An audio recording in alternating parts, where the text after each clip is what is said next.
Kepala Kejaksaan Negeri Kabupaten Oku bersama Bupati Oku dan unsur Forkopimda memusnahkan barang bukti 82 tindak pidana umum yang telah diberi ketetapan hukum. Untuk barang bukti yang dimusnahkan kali ini banyak didominasi narkoba, di mana Kejaksaan memusnahkan sabu seberat 104 gram lebih dengan 33 perkara.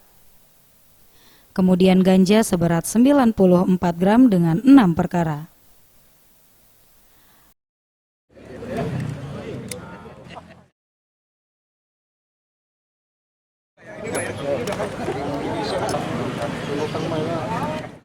Kajari Oku Hoirun Parapat mengatakan, kegiatan ini adalah sebagai bentuk keseriusan Kejaksaan selaku eksekutor untuk meminimalisir kecurangan terkait barang bukti yang disahkan negara untuk dimusnahkan. Ini adalah barang bukti yang sudah inkrah. Inkrah baru sudah putus, tidak ada lagi upaya hukum, dan bunyinya dirampas untuk dimusnahkan.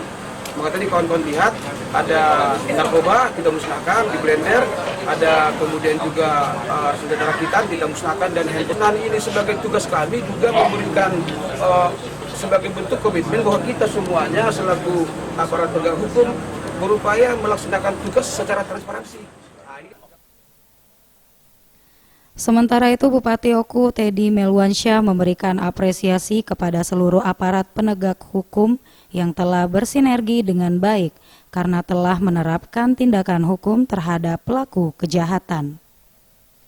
Teddy juga meminta seluruh aparat penegak hukum dan seluruh lapisan masyarakat membantu pihak kepolisian untuk pemberantasan tindak pidana narkoba yang angkanya mulai meningkat.